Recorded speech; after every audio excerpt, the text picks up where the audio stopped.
Yo, welcome back to DFJ Hoops, guys. As always, I'm your host, Andre. Oh man, we got a great show. Got a great show for y'all today. I know I ain't been doing lives in a long time, but we gotta get the lives going as usual. We gotta get the shows and we gotta talk about these topics revolving around the Sixers. So I'm not gonna waste any more time. I'm gonna just get right into it. But I appreciate y'all for tuning in. Salute to my guy, Humble. Appreciate you, humble. Appreciate you. Says long live. Calling me the goat. Nah, I ain't no goat, bro. But I appreciate it though. Appreciate you, bro. Salute to my guy, one Mike in the building. Appreciate you, bro. I know you're gonna always support. I got Cleveland fans, I got Celtics fans in the building. Appreciate y'all. Appreciate y'all. And then I got Rap God in the building too. He says, nice intro. Hold on. Rap God not a gotta make you a mod. But I'm gonna get to it though. I'm gonna definitely get to it. But appreciate y'all for tuning in. But we got a lot that we're going to talk about today. Tyrese Maxey's name being mentioned in trade rumors. We got to talk about that. Kyle Lowry potentially returning to the Sixers for the 2025-2026 season. We got to talk about that. Embiid's level of play. We got to talk about it because he has had a second surgical procedure for the second year in a row. So his level of play and the expectations that Sixer fans should have for him, we're going to talk about that. And then, last but not least, the Sixers draft decisions, whether it's going to be VJ Edgecombe or Ace Bailey, we got to talk about that. We're going to break everything down right here on DFJ Hoops. So let's get right into it. I'm gonna start with the Kyle Lowry thing. I'm gonna talk about the Kyle Lowry thing, and then I'm gonna work my way all the way up. Um, Rap Guy Reloaded says, do you want Ace Bailey or Edgecombe? Now I'm gonna definitely get into it, and I'm not gonna give you my answer right away, but I'm gonna say certain things that is gonna allude to who I would want the Sixers to draft. So we're gonna definitely get into it. But let's start with Kyle Lowry. Now, Kyle Lowry, veteran player in the NBA. He's played 19 seasons in the NBA. He's had a solid career. Now, me personally, people might think that I really like Kyle Lowry, but to be honest with you, I didn't really like Kyle Lowry. Like I wasn't really a fan of Kyle Lowry. Now, Kyle's from North Philly. I'm from North Philly. I'm from 20th and Montgomery Avenue. Kyle Lowry's he's from North too. Went to school in North and all that, but I wasn't really a huge Kyle Lowry fan. Now, looking at Kyle Lowry's career, I mean, I know he played in the era where the guard play was very, very at its apex, right? I mean, comparing him to his contemporaries, you got the Kyrie Irvings, you got the Steph Currys, you got James Harden, you got Russell Westbrook, Chris Paul. I mean, if you compare him to his contemporaries, I think he's probably at the bottom of the list, right? He's probably at the bottom of the list, but nonetheless, I think he still had a Hall of Fame career. I think he's a 6 or maybe a 7-time All Star. He made the All Star team like six straight years in a row. I believe so. I think from 2014 to 2020, he was named an All Star. He played in the Eastern Conference, which people don't really respect the Eastern Conference as much. They call it the Eastern Conference. They think it's easy, but I think Kyle Lowry, making an All Star team, year in and year out, I think that shows how good he was. Now he was not better than none of the guard players that I named, but I think he was definitely up there, in my opinion. Right? He had a Hall of Fame career. Right? Helped the Toronto Raptors. He brought the Toronto Raptors he made them very, very relevant to a certain degree. Him and DeMar DeRozan in the Eastern Conference, like the Toronto Raptors, established themselves as one of the best teams in the Eastern Conference in the mid 2010s. I can say mid to late 2010s. Like the Toronto Raptors were one of those teams, right? They're one of those teams that was always expected to make deep postseason runs, and that was led by DeMar DeRozan and Kyle Lowry. Now they never got over the hump. We all know that they never got over the hump because they always ran into LeBron James, and LeBron James always kept knocking them out every single time. He knocked them out like 3 straight years in a row. But I think Kyle Lowry still had a great career. I mean, not a great career, but a solid career from the guard position. And he's in his 19th season. He played his 19th season with the Sixers this year, and it didn't really go well because he's older right now. His best seasons are behind him, and it's just like you didn't really get the most out of Kyle Lowry because he was playing too many minutes. And the minutes that he was playing was not really it didn't really benefit him in the long run because, like I said, he's an older player now, so you're not going to get the most out of him. Now, salute to my guy. Stay focused. Appreciate you, bro. Appreciate you. He says Kyle Lowry needs to retire. And yeah, in a way, I agree with it, right? I agree with it because, he's older now. He's not the player that he once was. And if you give him too many minutes, he gets fatigued early. And sometimes what we see from the Sixers and from Nick Nurse, Nick Nurse is at fault sometimes, right? He's not completely he is at fault sometimes. Nick Nurse plays him a lot of minutes, and you can clearly see that he's gassed, he's fatigued, and you're not really getting the best out of him. He can't run the fast break. On defense, he can't really move his feet as quick as he once did. Because Kyle Lowry was a pest on defense. I mean, not as an on-ball defender, but he was kind of feisty, right? He'll steal the ball from you. When you least expect Kyle Lowry to be there, that's where he's going to be there, right? And one thing that he did best, and I mean, even at his advanced years, he still does this, but he doesn't do it to the same level that he once did. But if you get him on the block, he's able to, frustrate you, and he's able to dig in and frustrate the player to a point where the player don't even want to take the shot. But now it's just not effective as it once did. And also he's able to, sacrifice his body and take charges, right? That's something that Kyle Lowry did in his best seasons, defensively. And, but right now he doesn't really do it as much, right? So that defensive value that he was giving you, that is not there. And also offensively, his shot was, a little bit inconsistent from last season. His ability to be a shot creator. I mean, he wasn't really a great shot creator from that perspective, right? As a scorer, he's not really that great of a shot creator. But as an outside shooter, I think Kyle Lowry was a good, he was a solid outside shooter. But his level of play has completely declined, and it's made him very, very, sometimes when he's out there on the floor, he hurts you more than he helps you, right? But the thing is that last season the Sixers dealt with a ton of injuries, to most of their players, to the guards and most of the players. So Kyle Lowry had to play a lot of minutes. Now, Nick Nurse was at fault sometimes because Nick Nurse, even though Jared McCain was on the bench and Jared McCain had shown flashes of being a very, very good guard, Nick Nurse was still not playing him. And it took Jared McCain a few games for him to prove himself in order for Nick Nurse to play Kyle Lowry. And that's how, Jared McCain got into the Sixers rotation permanently. And until he got injured, that's where, Kyle Lowry came back in and was playing a lot of minutes for the Sixers. Now, me personally, if the Sixers decide to re-sign Kyle Lowry, me personally, I don't have any issues with it because for number one, he's only signing for the minimum. And number two, he's not eating a chunk of your salary cap, right? You're not signing him to the mid-level exception. You're not signing him to a max contract. The most you could give him, the most you can sign him to is the vet minimum. And to me, how I look at the vet minimum is that you got to sign somebody to the vet minimum, right? We see teams, with players that are not really getting a lot of playing time. We see them in the league, right? We see Taj Gibson on the Charlotte Hornets. We see James Johnson on the Indiana Pacers not playing, but, he's still on the team, right? He's getting the vet minimum. He's not playing a lot of minutes. And we saw Udonis Haslem, for the Miami Heat, multiple years, sit on the bench, just not doing anything. So I wouldn't mind if Kyle Lowry is in that role, right? Because I think as a team, you need veteran guys. And Kyle Lowry in year 19, year 20, he's heading into year 20. He can be that veteran guy in the locker room, right?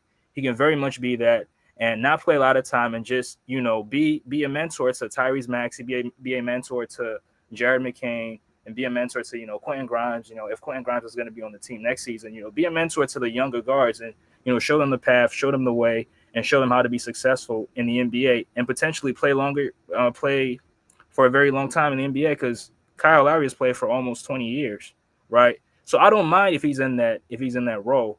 But if your guards are going to be injured, if your guards are going to be hurt, then guess what?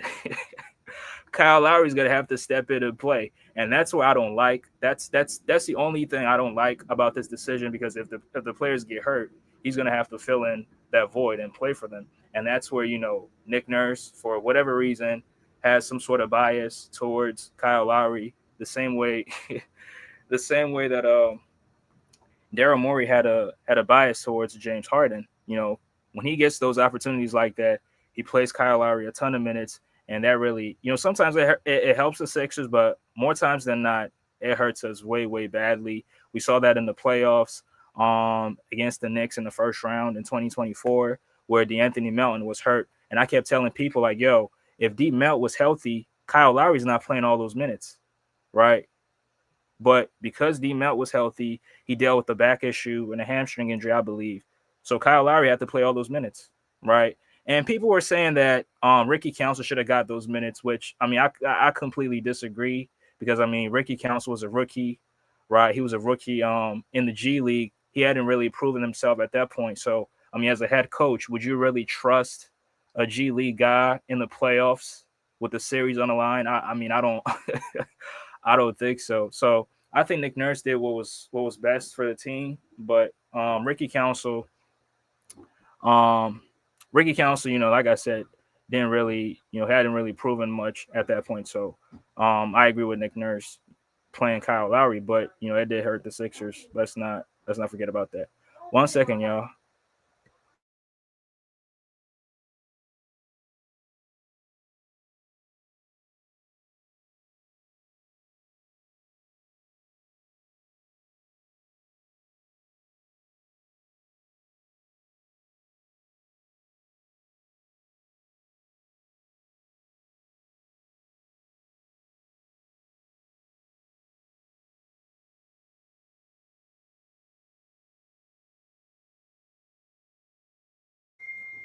Yeah. My bad, y'all. But yeah. So again, if the Sixers really want to re-sign Kyle Lowry, I don't have a problem with it because next year, at the guard position, you got Maxey who's coming back. I think Maxey's going to be much better than he was last season. You got Jared McCain who's going to be healthy, and you got potentially Quentin Grimes if we bring him back, and then we got a few other guards that might potentially return for the Sixers. Right? We might have Lonnie Walker come back, right? Lonnie Walker might come back for the Sixers. He might sign, or the Sixers might pick up a few other guards.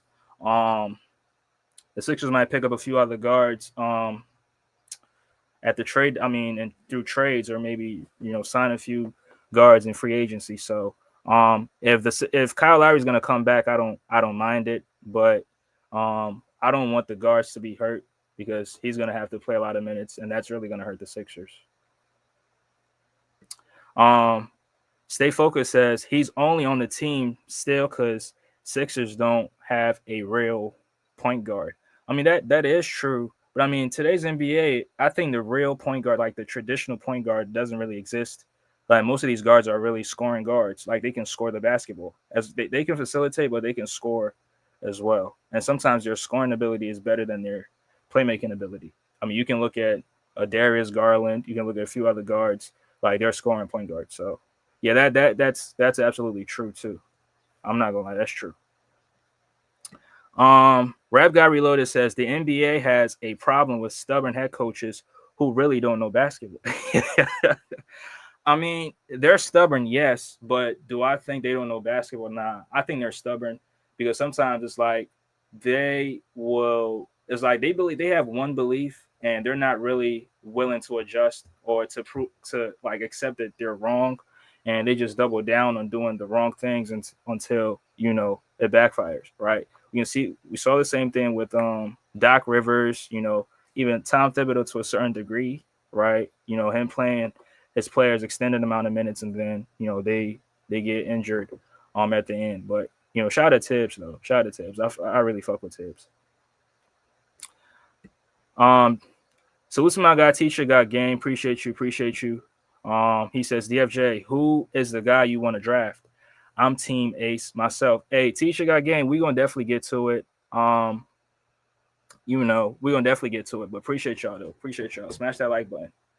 But yeah, so that's all I have for the Kyle Lowry thing. If they bring him back, sure. But I want him to be in the James Johnson role. I want him to be in the Udonis Haslem role.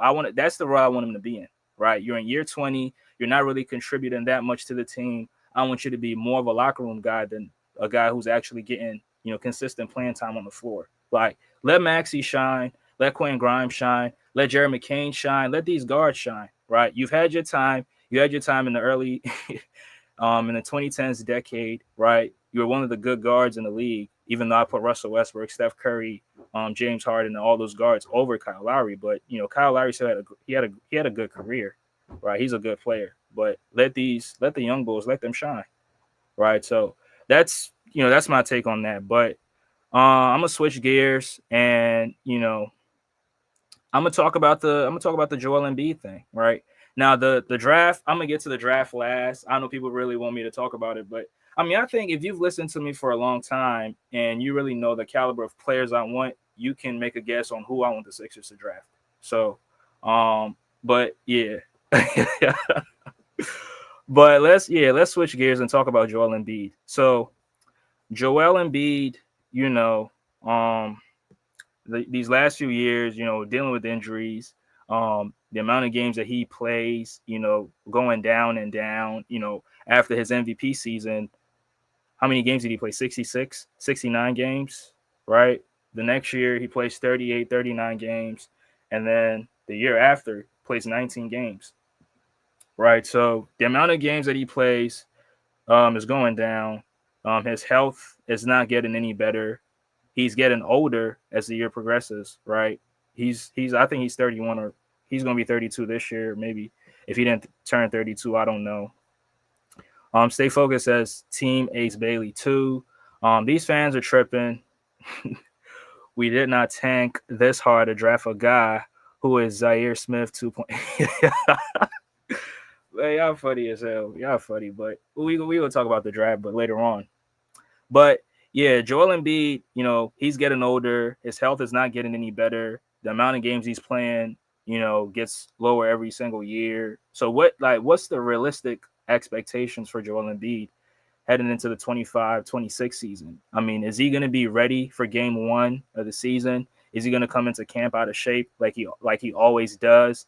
And, speaking of him coming into camp out of shape, I heard Charles Barkley, had a few words for Joel Embiid. Dr. J also had a few words for Joel Embiid. Dr. J said he hasn't really had a conversation with Joel Embiid, concerning his career, his health, or whatever. And I really had to question myself, or I had to question Joel Embiid, like, how is he really committed to winning? Because he always says he wants to win a championship, but he's not really in connection or in talks with his predecessors, right? The Dr. J's, the Allen Iversons, like these are the players that came before you, played for the organization for multiple years. Now, Dr. J did win a championship for the team. AI and Barkley didn't win a championship, but they were successful in their own rights, right? Charles Barkley made a deep postseason run with the Sixers back in 1985, I believe, his rookie year. They got to the conference finals, but they came up short to the Boston Celtics, right? But he knows what making deep postseason runs. He knows what it takes.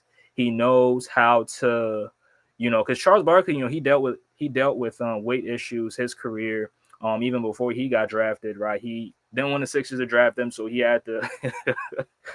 His diet was crazy. He had to eat a lot, and in order for the Sixers not to draft him. But I mean, at some point, Charles Barkley got back in shape, right? He was playing some of the best basketball of his career. He played some of the best basketball of his career with the Sixers, right? And me personally, I believe that people disagree with me, but I believe that in 1991, Charles Barkley should have won MVP, right? That's my belief. I'm gonna stick with it. But the point I'm trying to make is that if Joel Embiid really wants to be successful, I think he has to be in touch with, some of the players that came before him, like especially Dr. J. Like, if you really want to be successful, you really have to get in touch with Dr. J. You have to get in touch with the Charles Barkleys of the world, and ask them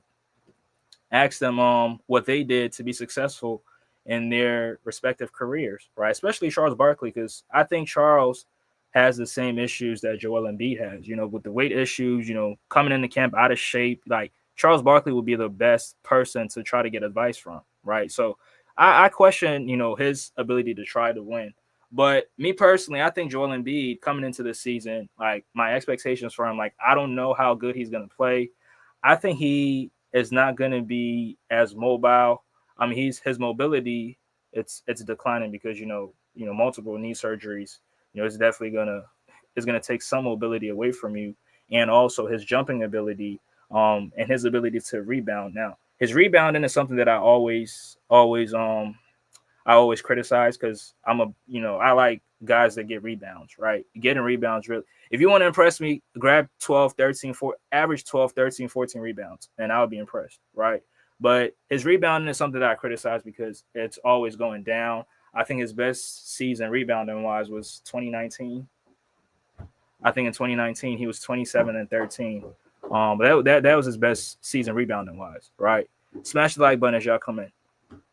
But yeah, as I'm saying, I think he's gonna definitely get to his spots. I mean, Joel Embiid's game is not predicated off, brute strength, even though sometimes he can get on the block and, punish mismatches and, get to the basket. But, his jumper is gonna always be the same. His movement on the court might be a little bit hindered to a certain degree, but his shot making ability is gonna be there, and his ability to be physical might be there, but his rebounding ability might decline because of the surgeries.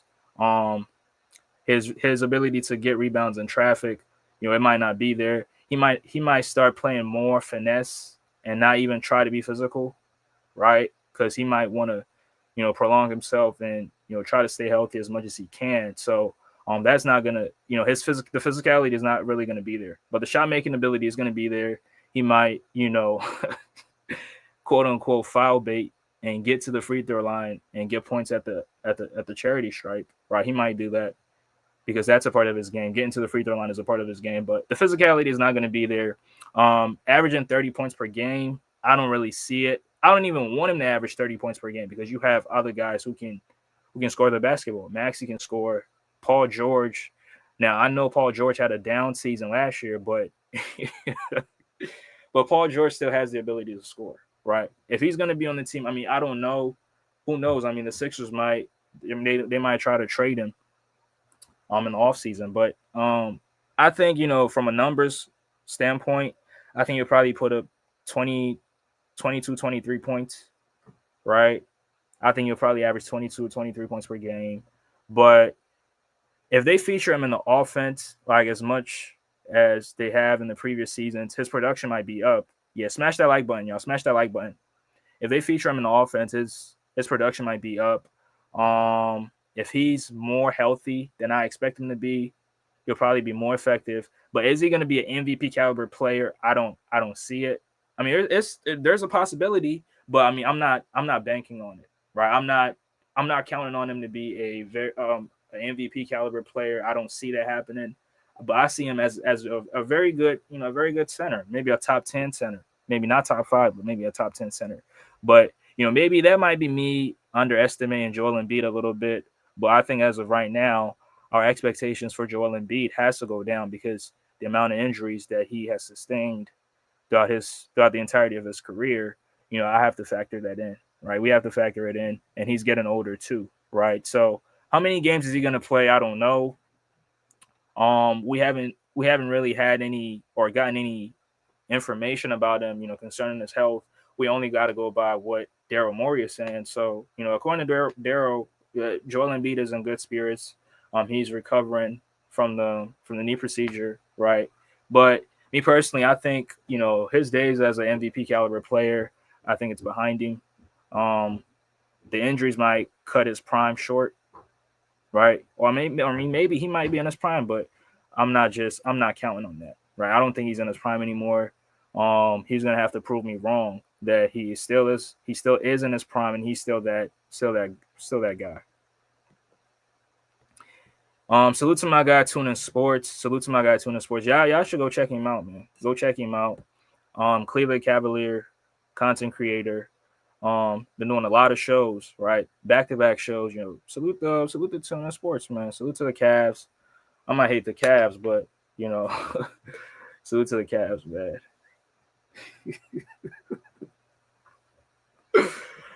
Oh man. But yeah, that's all I have on Joel Embiid. From the production standpoint, 23 points per game, 9 rebounds, 4 assists. I think that's more realistic. right? I think that's more realistic. But as far as him coming back as an MVP caliber player, I don't see it. Right? I mean, I could be wrong, but these are my expectations for Joel Embiid. But says what's going on. Now I mean we're talking some Sixers basketball, Sixers news, breaking things down. But let's move forward. Let's talk about the Tyrese Maxey thing, and then I can finally talk about the draft, the Sixers draft decisions. So Tyrese Maxey, as of last week, was his name was thrown into trade rumors, trade discussions, and some people within the Sixers organization want Tyrese Maxey to get traded. Why I don't know, but nonetheless, his name has been in trade rumors. Now Tyrese Maxey, me personally, I criticized Maxey last season, right? And yeah, he did put up some good numbers, right? Averaged 26 or maybe 27 points per game. At one point, he was top 5 in scoring. Right. At one point, he was top 5 in scoring. But the reason why I criticized Maxey is because I didn't feel like he was really playing team basketball. If y'all understand what I'm saying, it was more of him getting his numbers more than playing as a team. And sometimes him trying to will this team to victory really hurt the Sixers because he wasn't utilizing his teammates as much as he should have. Now, sometimes, Maxey's playmaking ability is in question because he doesn't really have, he most of the times got tunnel vision. He's most of the time trying to score more than he's trying to facilitate or get his teammates involved. And sometimes it really hurts the team because you're going up, you're trying to score over 2-3 guys when most of your guys are wide open in the corner, have wide open looks, and could, pretty much knock down shots, right? But Maxey didn't really utilize his teammates as much as he should have. Now, I mean, I think if you look at his stats, he probably averaged maybe 6 assists, but sometimes stats can be deceiving, right? Stats can be it could be deceiving sometimes, and it's not going to tell you much of the game. So, but yeah, Maxey, I criticize Maxey, but do I want Maxey traded? Hell no, I don't want Maxey traded. I think in today's NBA, in today's league, if you really want to win, if you really want to be successful, you gotta have elite guard play on your team, right? We're seeing this in the NBA Finals between these two teams, right? Between the Thunder and the and the Indiana Pacers. I was about to say the Spacers.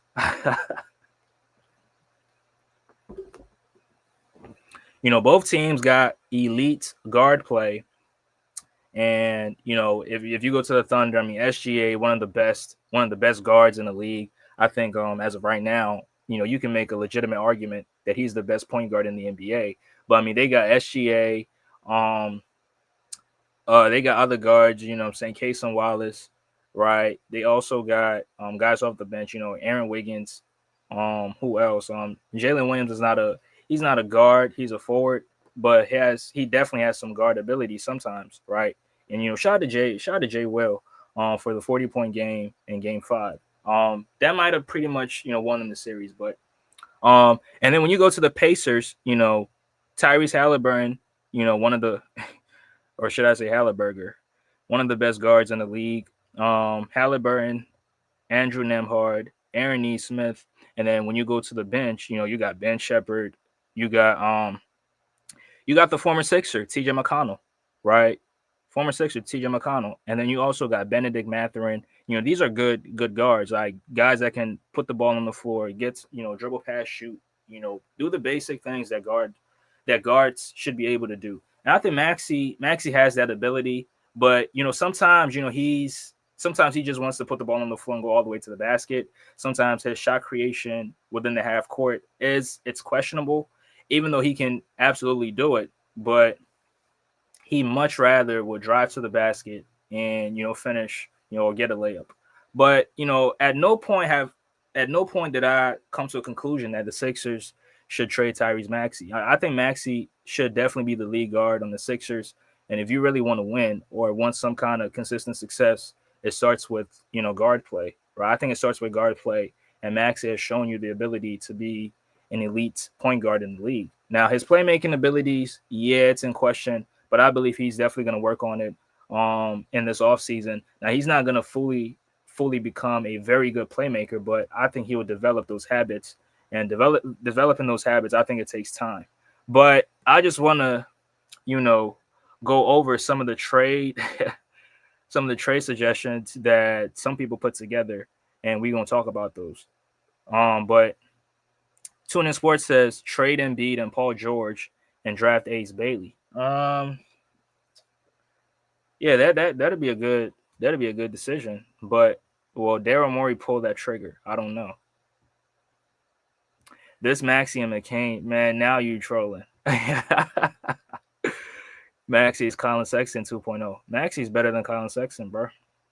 I don't know what to tell you, but let's look at some of these trade suggestions and let's talk about it, whether they're good or not. So I'm gonna share my screen right here, and we're gonna talk about it. So the first trade proposal is between the Sixers and the New Orleans Pelicans. He said Hallet bum. Damn, y'all haters, man. Tune In Sports, you a hater. But yeah. So let me share this right here. So this is literally they're literally talking about like what it would take, like after the Memphis Grizzlies traded Desmond Bane, they're pretty much asking the question like what package type would the Sixers get if they were to trade Tyrese Maxey. So I hope y'all can see my screen. Oh nah, hold on. Wait. 1 second, y'all. Right, there you go. So here's the first trade proposal, right, between the Sixers and the New Orleans Pelicans. So in this first proposal, the Pelicans will receive Tyrese Maxey, Kelly Oubre Jr., Andre Drummond, Lonnie Walker IV, and a second-round pick in the 2025 NBA draft. And in exchange, the Sixers will get Trey Murphy III, Herb Jones, Kelly Olynyk, and the 7th overall pick in the 2025 NBA draft. Now, me personally, I mean, I like Herb Jones, right? I fuck with Herb Jones. I like Trey Murphy. Kelly Olynyk, I'm not really a huge fan of him. I mean, I remember that dirty play on Kevin Love 10 years ago. Tune In Sports, you might remember the play that I'm talking about where he completely pulled his shoulder out the socket. But I'm not really a huge fan of Kelly Olynyk. But I think this is a solid trade. This is definitely a solid trade. Because you're getting two wing players, two potential two-way players. I mean, Herb Jones is not really a two-way player, but Trey Murphy, a very good outside shooter, very good slasher, and not a very great defender, but he can hold his own. But and you get Herb Jones, Herb Jones is a lockdown defender. In my opinion, I think he's one of the best perimeter defenders in the league. Right? He's a straight jacket. Like if he if he puts the clamps on you, it's over with. Right? He's a very good defender, but offensively, the shot creation, that comes into question. His outside shooting ability, that comes into question. He's not really a good offensive player, right? And also, he has been a little bit injury prone. I think he didn't. I'm not sure, but he didn't really play a lot of games this season. Right? When we played him, I don't think he was ever on the court. So the amount of games that he played, that is in question, right? His offensive ability is in question. But me personally, I don't make this trade at all, right? I'm not giving up Tyrese Maxey. And as much as I would love Trey Murphy on the Sixers, as much as I would love Herb Jones on the Sixers, I'm not giving up Maxey, right? I'm not giving up Maxey. I'm not giving up Maxey at all. Tune In Sports says Trey Murphy and Herb Jones and the 7th pick sound good. Absolutely. It does sound good, but at what expense? I mean, I'm not willing to give up that. Now, Paul George, you know what I'm saying? We might have a conversation. Paul George, we might have a conversation, right? Other players, we might have a conversation, but Tyrese Maxey is just you don't include Tyrese Maxey in a deal like this to get back, this package. So this trade is a no-no for me. And if the Sixers are considering to make this trade, I think they should, just get it off the table. Trey Murphy has all-star potential.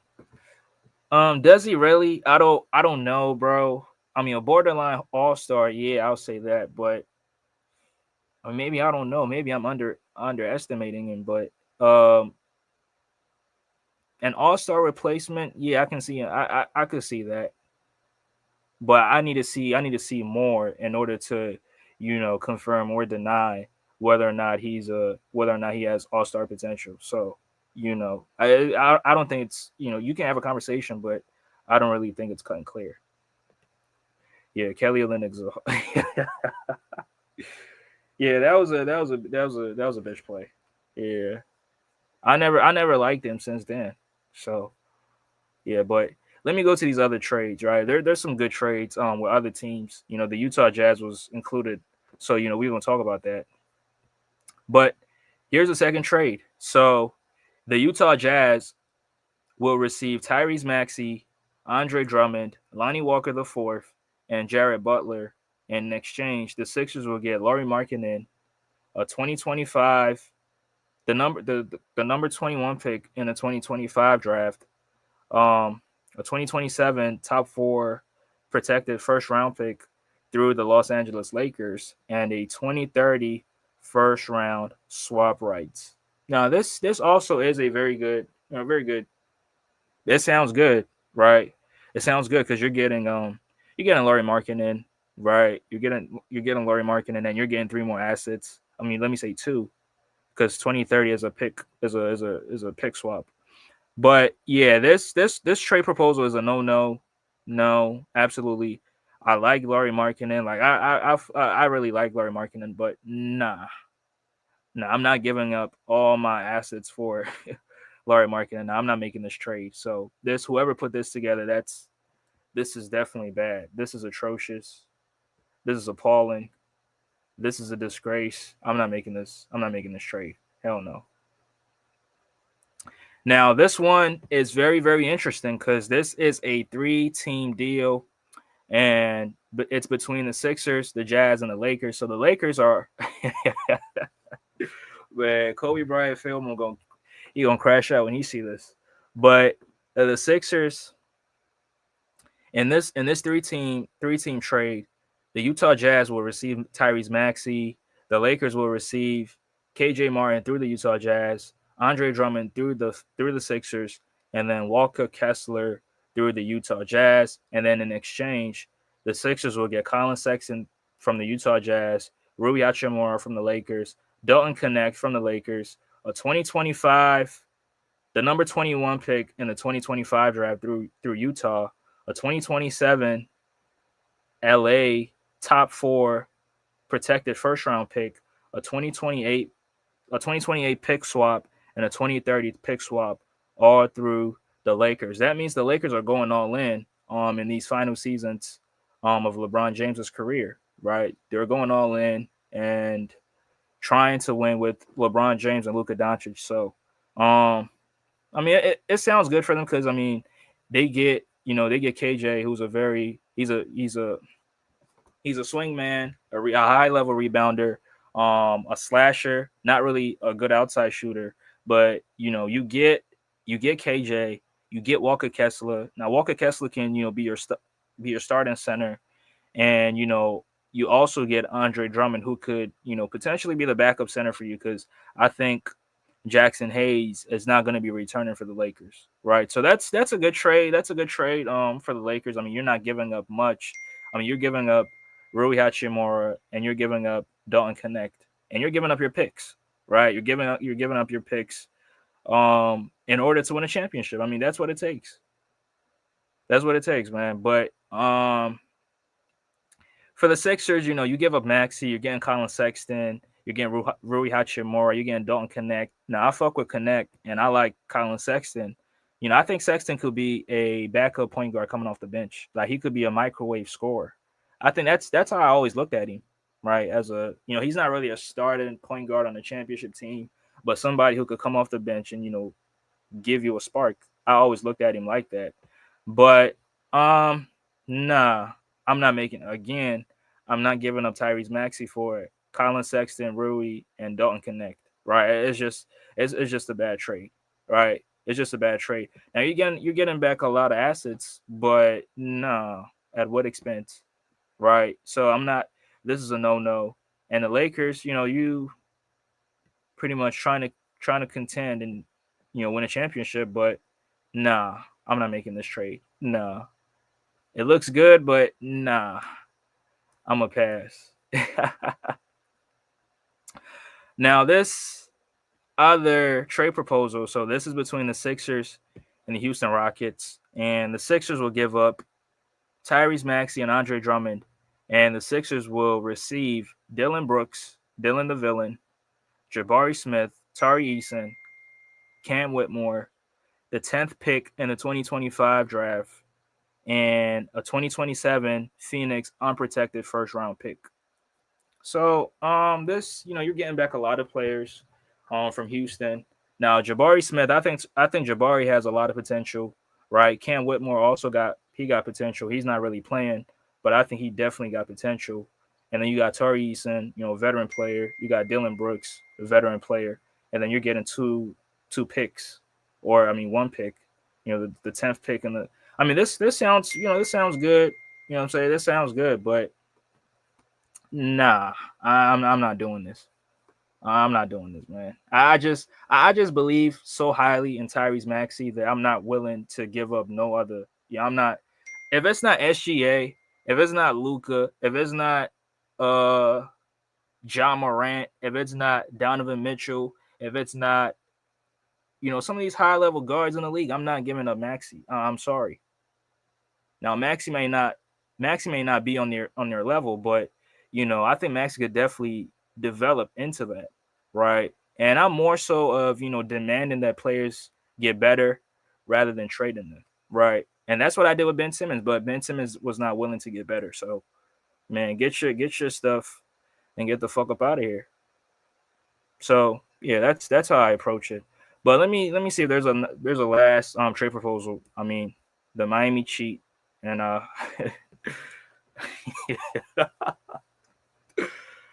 so Miami will receive Tyrese Maxey and Andre Drummond. Now Miami did pass on Maxey in the draft, right? They selected Precious Achua over Tyrese Maxey, which was bad for them, right?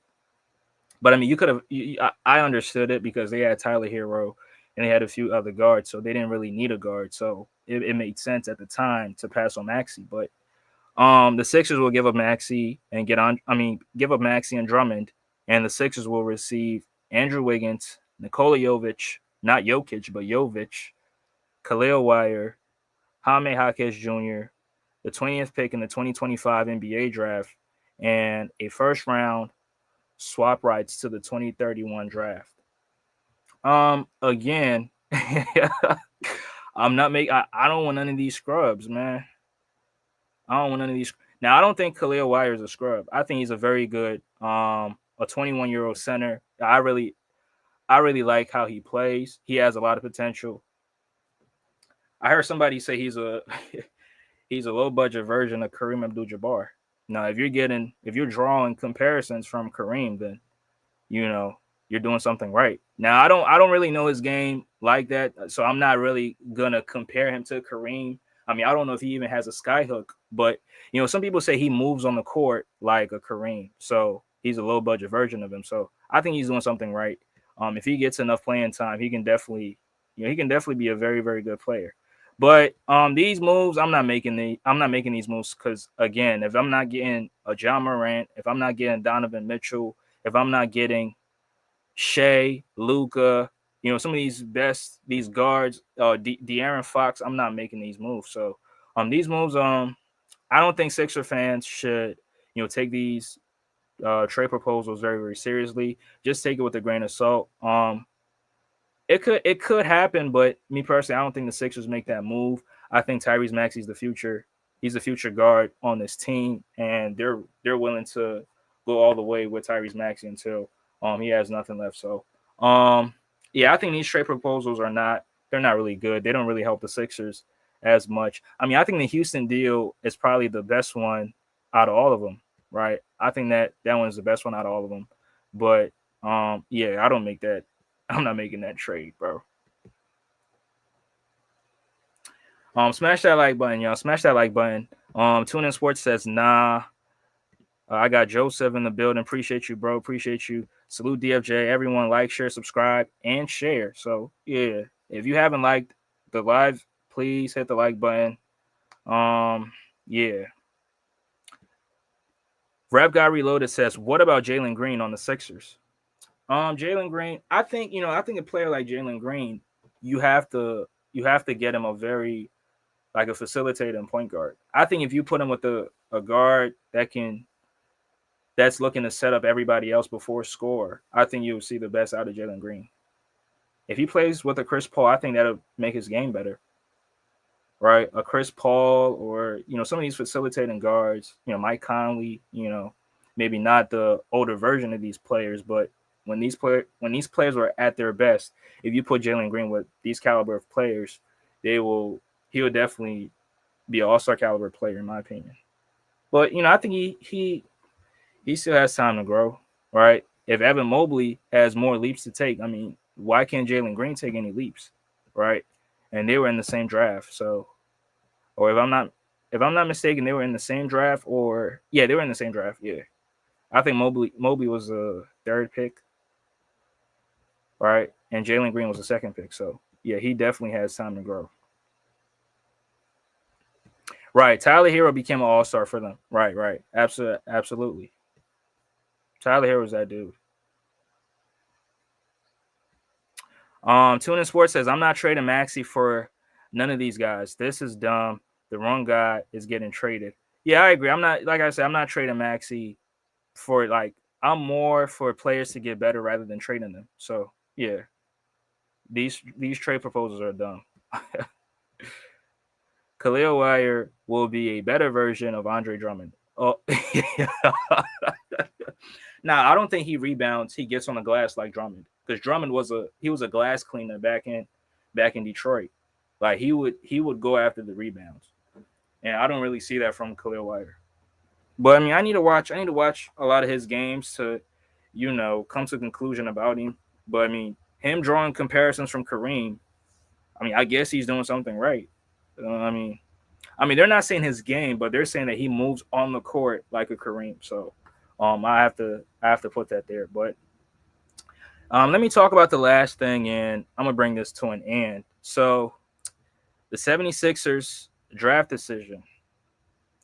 So the Sixers, they tanked. They tanked in the 24-25 season.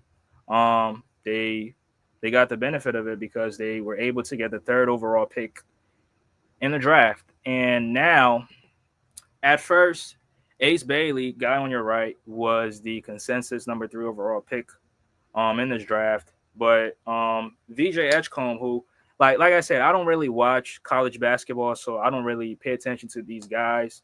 I just recently had to, watch some highlights of these guys, right? Not even full games, but watch highlights of them, and to, come to have a take about their games. But even though, highlights is a small sample size, because you're not seeing their weaknesses, because highlights are only showing you the good plays. They're not showing you the weaknesses of these players. They're not showing you what these players have to work on. So, my take is going to be about what I have seen in the highlight videos, which, is to a certain degree is going to be a little bit disingenuous, but that's all I have, and that's what I got to go off of, right? He said, so they quit. Who quit? Oh, you talking about the Sixers? I mean, if you're tanking, yeah, you did quit. You didn't want to compete. I mean, you signed all these guys, all these bums from Walmart, Popeyes, and CVS, and all these scrubs. Alex Reese, and I don't even know these guys. Are they still in the league? Like, come on, man. But yeah. So I watched these 2 guys. I watched their highlights. Now, according to reports, VJ Edgecombe did have a workout with the Sixers. They interviewed him. The Sixers loved everything about him, his personality, his game, his work ethic, like the whole nines. They really, really impressed with this guy. Now,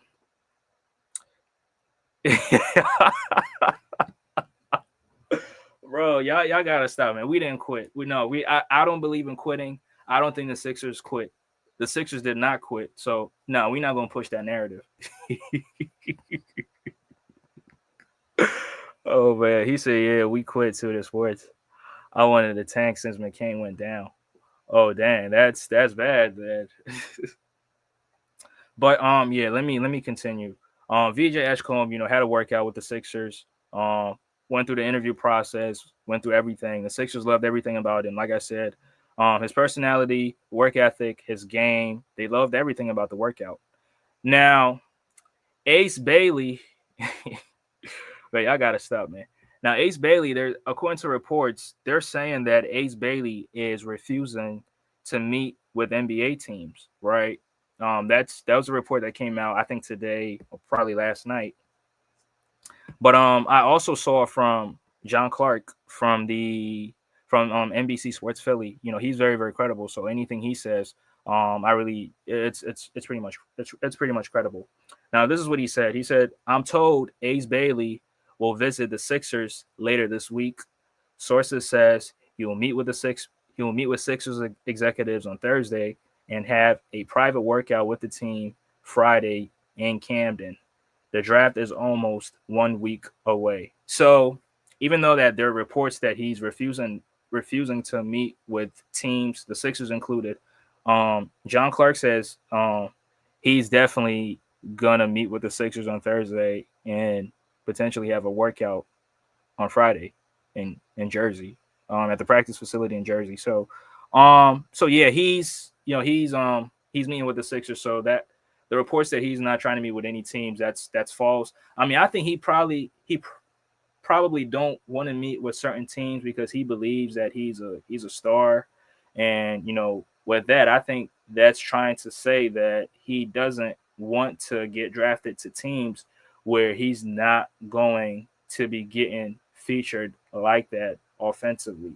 Because some of these guys, they want to go to teams where they're going to be featured, they're going to get a lot of playing time, and they can showcase what they're capable of doing.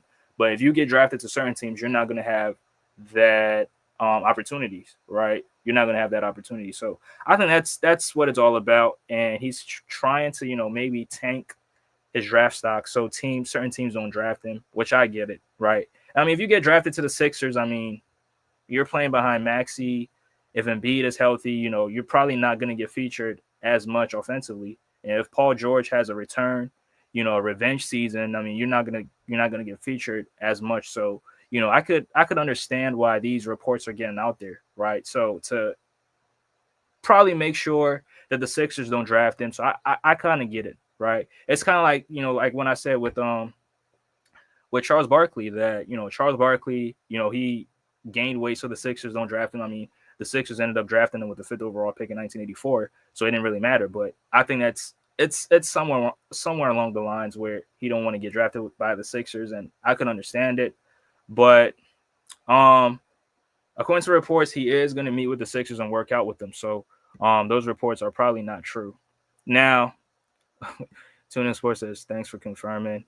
Teacher Got Game says, Edgecombe is nice, but if we take him, we got to let Grimes walk. They're basically clones, except Grimes can shoot, but Edgecombe cannot shoot. So that's what I think you're trying to say. Sixers should bring back Grimes after that insanity run. Ace Bailey sounds psychotic, and the Sixers organization is psychotic. So it's a match made in heaven. Yeah. I think teams are saying that he does have the talent, right? He has the talent, he has the abilities, he's a very very good scorer, but the personality is something that they have concerns with, right? That's according to reports. But let me give you what I discovered, between Ace Bailey and Edgecombe, and I'm gonna definitely come to my conclusion on who the Sixers should draft with the third pick. So I'm gonna start with Ace Bailey. So Ace Bailey, his strengths, he's an elite athlete with rare explosiveness and a vertical pop. He's a very great transition player, and also he's a live threat on the offensive side of the floor.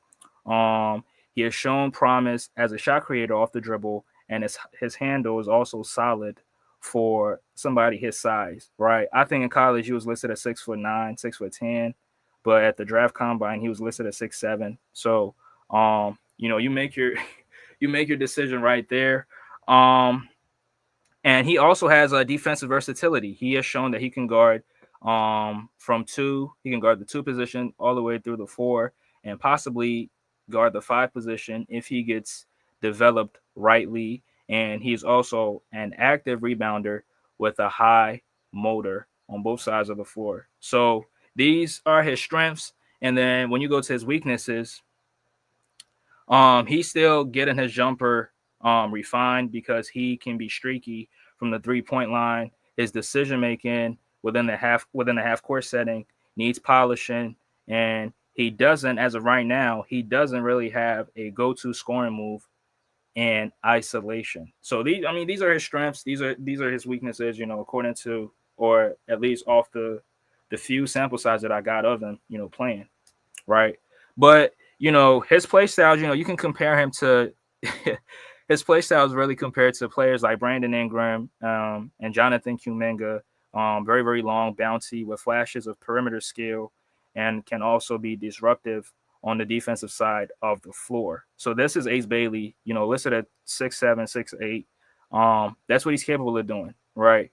Now let's go to what you call it, VJ Edgecombe, and let's talk about his strengths and weaknesses, right? So VJ Edgecombe, for number one, has a very explosive first step and has a very explosive first step and elite straight line speed, right? A two-way wing with strong defensive instincts, can stay in front of guards and fight over screens. He's a slashing specialist. He's great at getting downhill and also has the ability to finish through contact.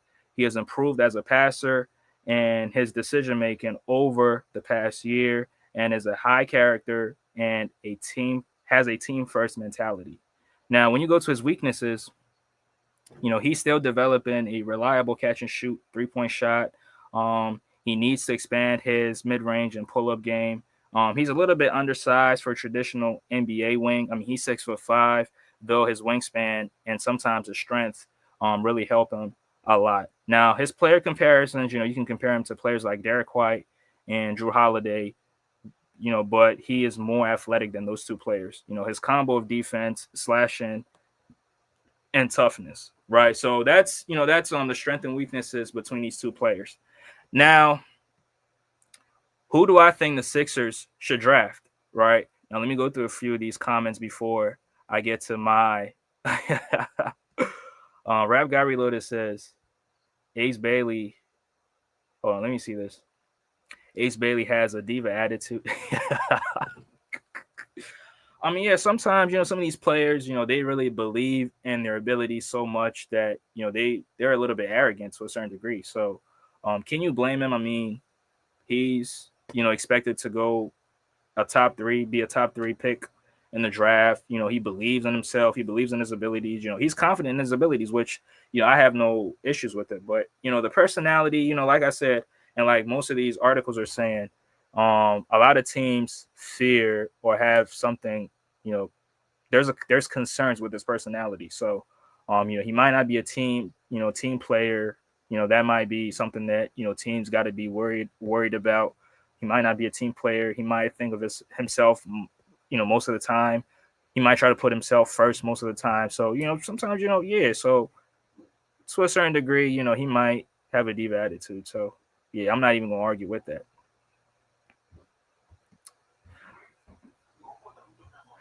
T-shirt Got Game says, nah, DFJ, we could run a lineup of Maxey, Grimes, Bailey, George, and Joel Embiid. I mean, that's true. That's true. But my only concern with that lineup is Paul George don't want to play the four. So if you're going up against a very dominant power forward, who's guarding him? Is it Paul George? Is it Ace Bailey?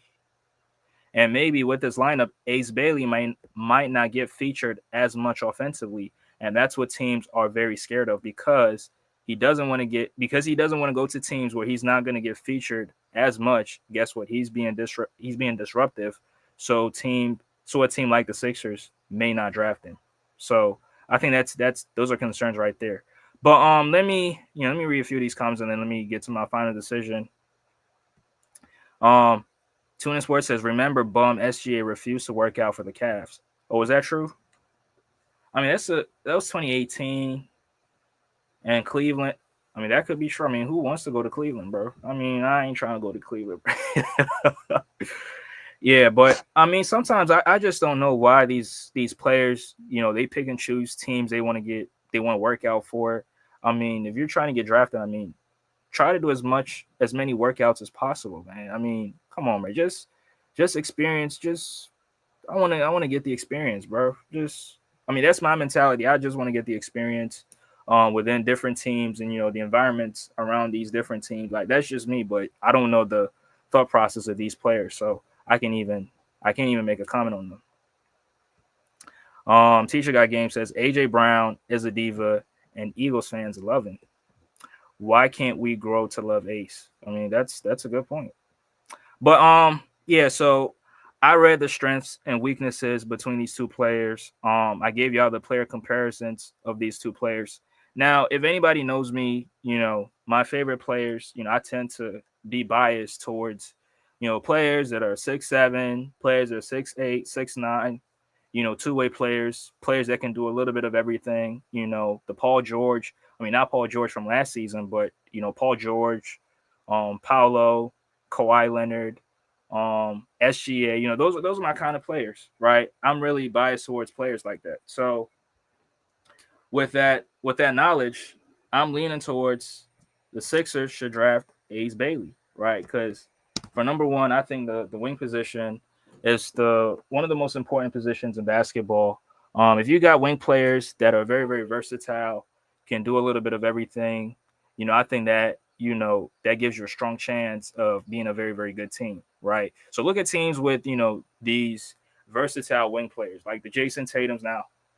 Public service. I'm not comparing Ace Bailey to Jason Tatum, but I'm just saying, like, look at Jason Tatum's ability, look at SGA's ability, look at some of these other players, these wing players that can do a little bit of everything.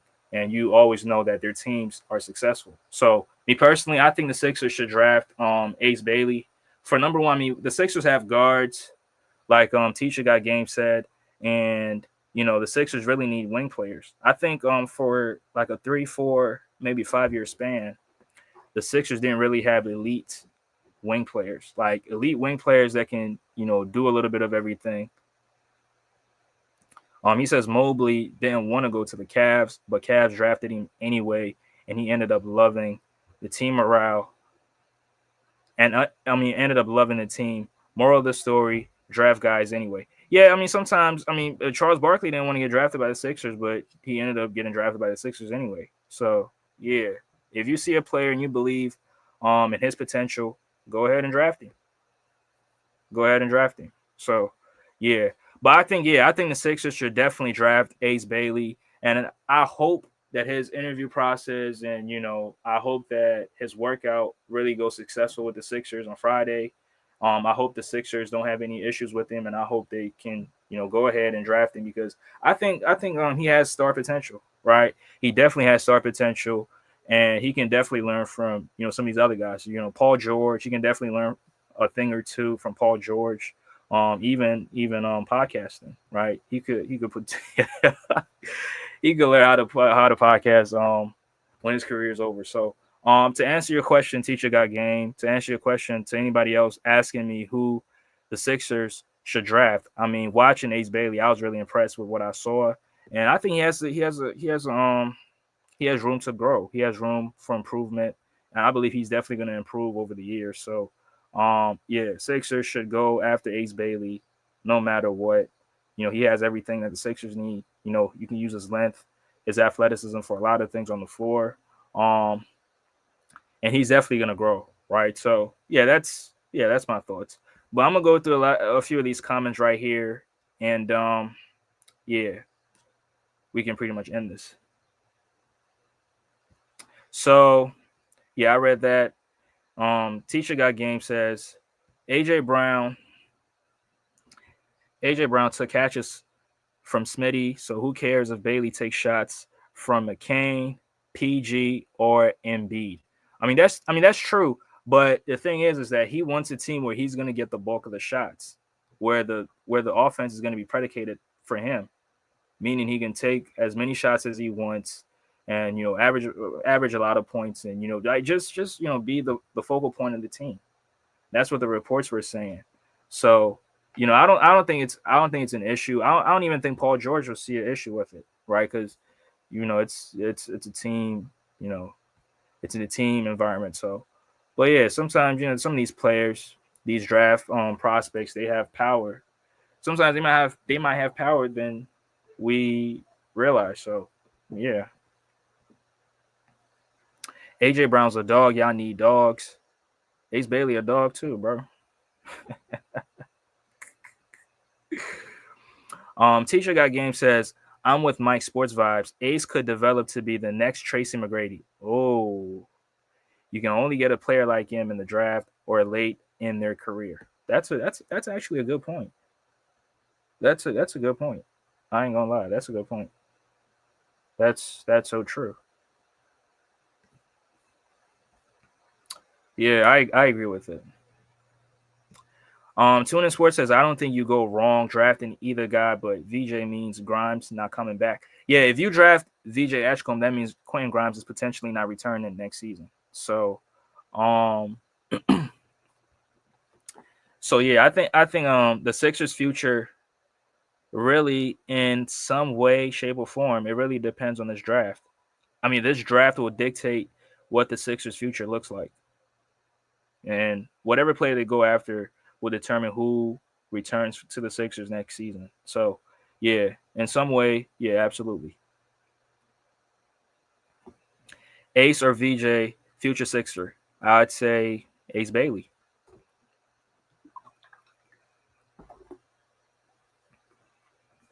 Ace Bailey, 100%.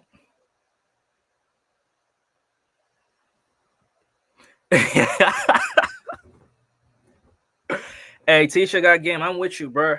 I'm right there with you. Yeah, I think we should draft Ace Bailey. I think we should draft Ace Bailey. Bro, I haven't had my meds. You better say Ace Bailey. Bro, you funny. I mean, like I said, bro, I got bias towards, wing players. So, Ace Bailey possesses, the skill set that, the typical wing player should possess, and he could absolutely get better. So, but I mean, there are other people that think that he might be a bust, which I mean, I don't predict who becomes a bust and who doesn't become a bust. I don't even know how you can predict that. Sometimes it's just unfortunate, but I think he definitely has an ability to grow. So I don't know how to predict who becomes a bust and who blossoms into an all star or even all NBA caliber player. So yeah, but I mean, if I was to predict, I think Evan Mobley would have been a bust.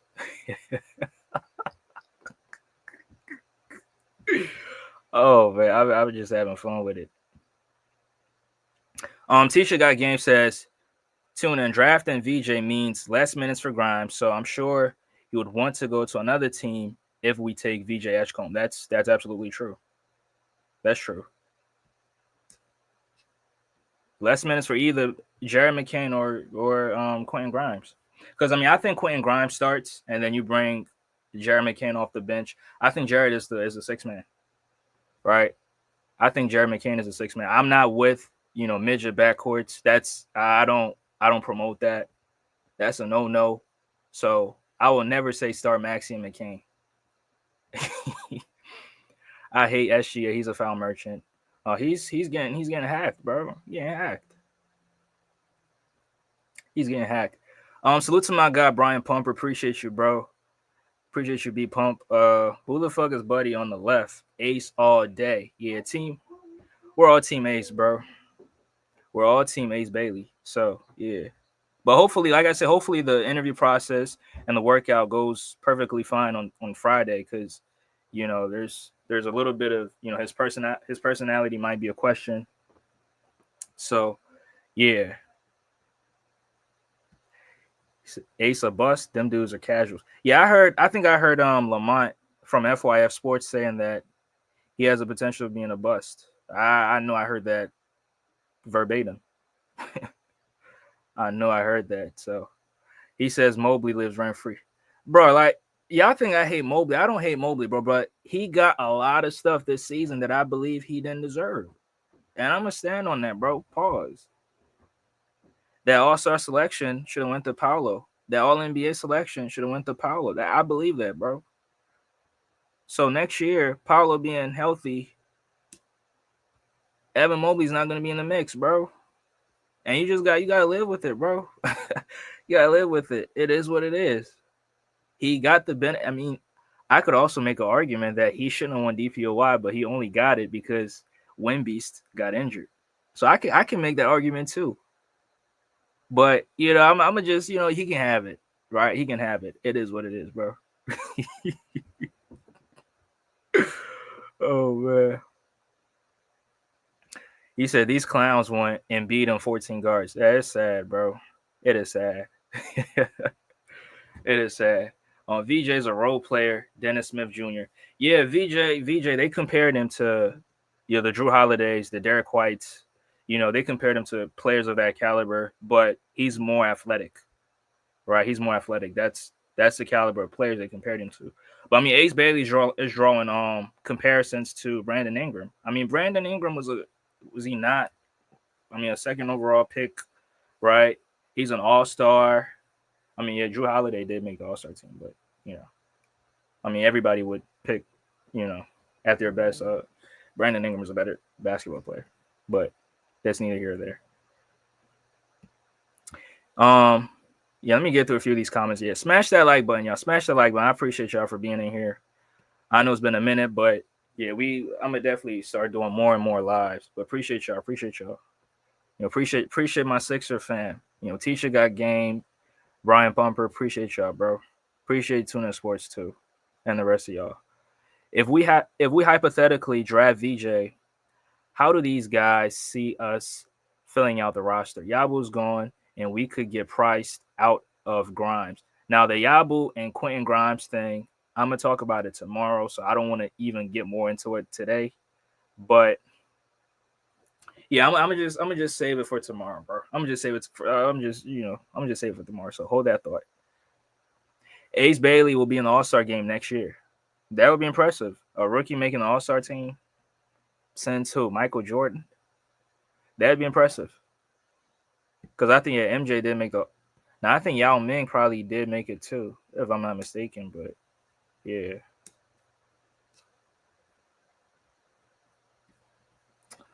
Ace Bailey in the All-Star game. Yeah, I can. That'd be impressive. I think that right there would make him. It'll probably make him Rookie of the Year instantly, barring any injuries.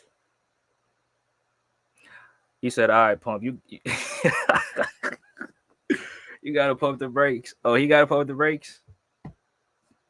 Yeah. We already spoke about this. We're not doing that.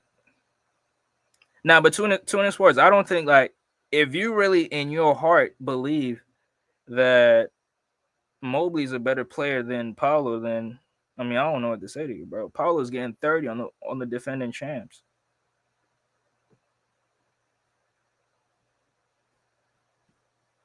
Huh? VJ can't shoot like that. Yeah, his shooting ability is in question because he's streaky as a shooter. But they're using his ability to guard opposing team guards. The two-way ability, that's what they're comparing to the Drew Holidays and the Derek Whites. Yeah, as a shooter, he don't compare to none of these guys. Hell no. Slim Duncan, bro. That's comparing Evan Mobley to Tim Duncan. That's very, very disrespectful. That is so disrespectful. Tim Duncan was an NBA champion and Finals MVP in his second season. Evan Mobley in his second season couldn't even. Man, I don't want to say it, bro.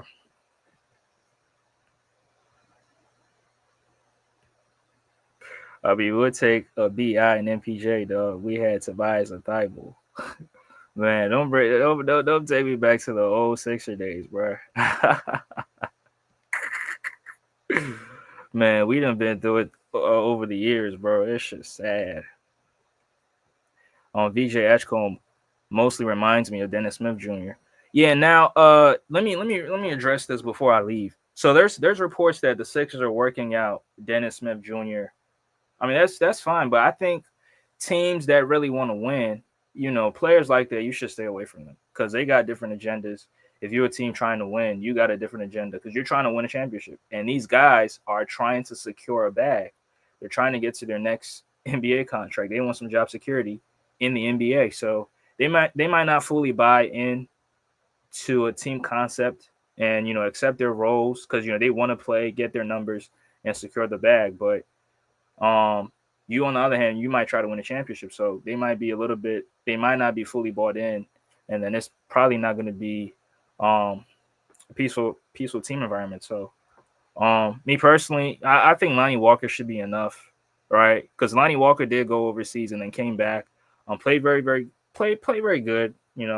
Nothing special. Played very good, but I think if there's any player of that caliber, I think Lonnie Walker should be the only person coming back.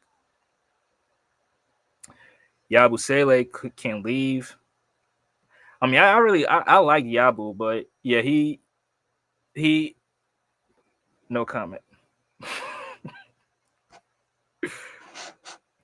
Oh, Blake Griffin did.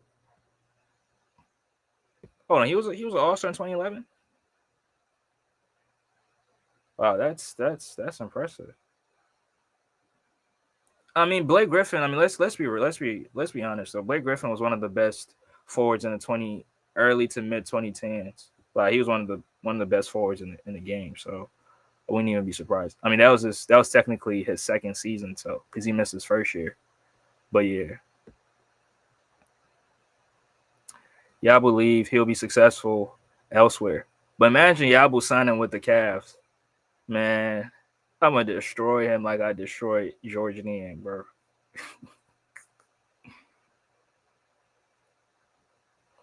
Yeah, Paolo's way better than I don't know what y'all see in Evan Mobley, to be honest. Like Tuna Sports, like I told you, bro.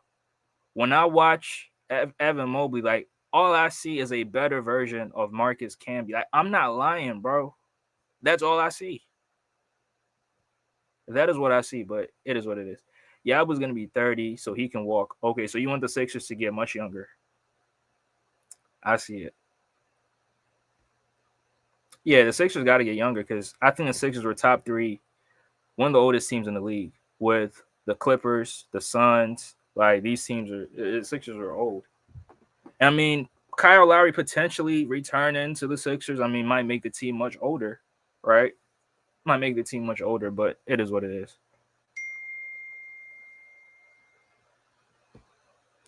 He says, nah, he's not better than him. You mean Paolo and Mobley? But next year we will have that conversation. Tune in sports. There's no way, even right now, there's no way you can make an argument for Evan Mobley being better than Paolo. Now, did Evan Mobley have a better season? Had a better season, this year than Paolo. Of course, nobody's gonna argue against that. He did, but like I said, he got some accolades that he didn't deserve because other players were hurt. And even you are not gonna deny that if Wemby was healthy, Wemby would have won DPOY. You're not even gonna argue against that. Now, maybe the All-Star selection, you'll probably make a case for him, but it is what it is. I think it would have went to Paulo, but yeah.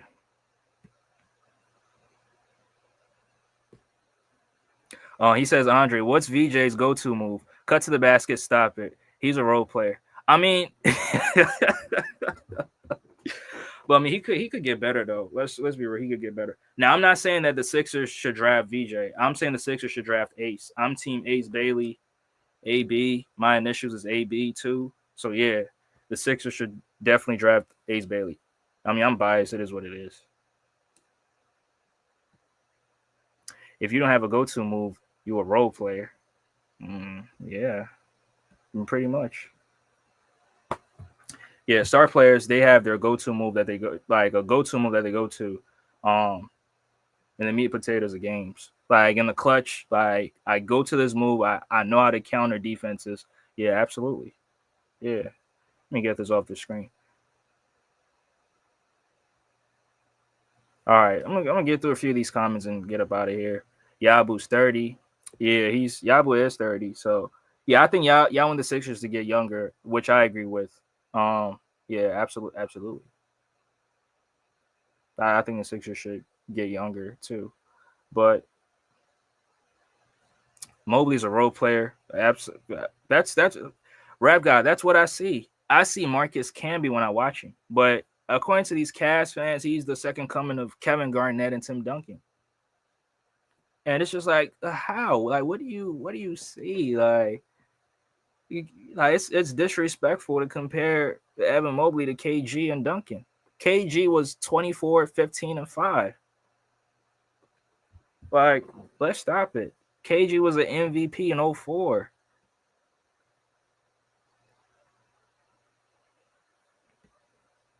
Marcus Camby don't have the offensive bag like Mobley, and Mobley been elite in defense since his rookie season. Now, Marcus Camby was elite defensively too. I mean, he was a rim protector. But yeah, offensively, yeah, Mobley's better than Marcus Camby, but that's why I said he's a better version of him.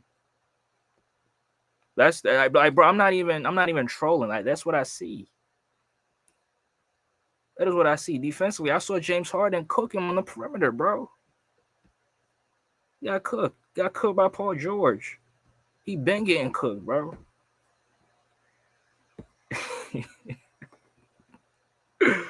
Oh man, but it is what it is. But yeah, I appreciate y'all for tuning in. First live back in almost 3 weeks. Got to keep the shows coming through. I think I got a show tomorrow. I'm gonna dive more deeper into the Quentin Grimes and the Gershon Yabusele, that offseason moves.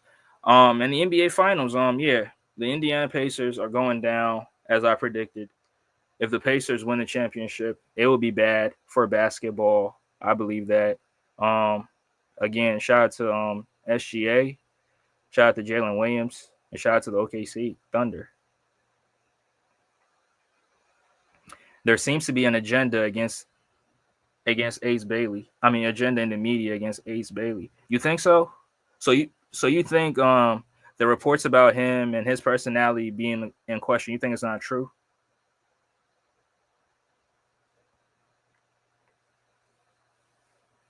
Because I don't know, man. It's just yeah. Sometimes you don't have to always believe everything in reports, but sometimes it could be true, but it is what it is. Good luck with podcast P. Halliburton's a role player. Halliburton is not a all. I mean, he's not a superstar. I mean, I've been telling you, bro. He's a burger, bro. Halliburton. Put the burgers in the chat. Put the burgers in the chat. We can't leave this draft without a player who is at least 6'6" or taller. Absolutely agree. That's why I said we should go for Ace Bailey. We need wing players, bro. Elite wing players, young wing players. Now we got a couple on the team. We got Justin Edwards. He's going to be coming off the bench. Two way forward. Somebody who's going to be guarding the other teams, best players, and also, being a spot up shooter too. He can do a little bit of shot creation to a certain degree, but mainly he's going to mainly be a 3-and-D guy. So shout out to Justin Edwards, and yeah, Ace Bailey. If we can get Ace Bailey, that would really help the Sixers, right? That would really help. And to be honest with you, that's the caliber of players that Nick Nurse wants, right? Because if you look at the Raptors, like these 6'7", 6'8", 6'9" guys that could dribble, pass, shoot, like that's the caliber of players that he wants. So I fully believe that the Sixers are going to go after Ace Bailey. That's my belief. Yeah, that's what I think. Yeah, the burgers. Yeah, yeah, yes, sir. Appreciate y'all. Appreciate y'all. Smash that like button. Appreciate y'all for tuning in. But again, y'all should definitely check out Tune In Sports. Cleveland Cavaliers content creator. Knows his stuff through and through. They want Ace Bailey to fall past the Sixers. Be real. Yeah. I think yeah. To a certain degree, that's true. That is true. But I mean, the reports that he doesn't want to meet with any team, that's false, because John Clark from NBC Sports Philly says that he will be meeting with the team on Thursday and potentially have a workout on Friday. So yeah, we're looking forward to it. I don't know when exactly the draft is, but I think it's next week. But yeah, hopefully everything goes successful, and he ends up being a Sixer. Ends up being drafted as a Sixer. So yeah. OG Anunoby is who Nick Nurse had. Oh, he had OG, had Kawhi, had Pascal, um, Chris Boucher, Serge Ibaka, maybe other players that I'm forgetting. But yeah, he had those caliber of players, those wing players. I mean, Scotty Barnes, right? Scotty Barnes got drafted by the Raptors. And, players of that caliber. So, and other African players that I'm currently not remembering right now. So, Ace only wants to meet with the Sixers. I mean, with Philly. Yeah, that should be his only choice, bro. There's no better place to be at than Philly. So yeah, come join us, bro. Come join the team. It's gonna be fun. But yeah, I appreciate y'all for tuning in. Appreciate y'all, Brian Pumper. Appreciate you, bro. Rap Guy Reloaded. Appreciate you. Oh, let me make Rap Guy a mod. Let me make B Pump a mod too. Before I forget. Yeah, y'all gotta be modded up ASAP. B Pump, you're a mod. Yes, sir. Rap God, you're a mod too. Yes, sir. Yep. And TG2, I'm gonna make you a mod too. Yes, sir. We good now. So yeah, I appreciate y'all. Me too. Ace is the guy. This is just a smokescreen DF. Yeah, Ace is definitely the guy. So yeah, I appreciate y'all for tuning in. I'm gonna catch you guys on the next one. Peace. And B loves cheeseburger. Hey, Rap Guy, we not doing that, bro. But yeah, peace out, bro. Enjoy the rest of y'all day.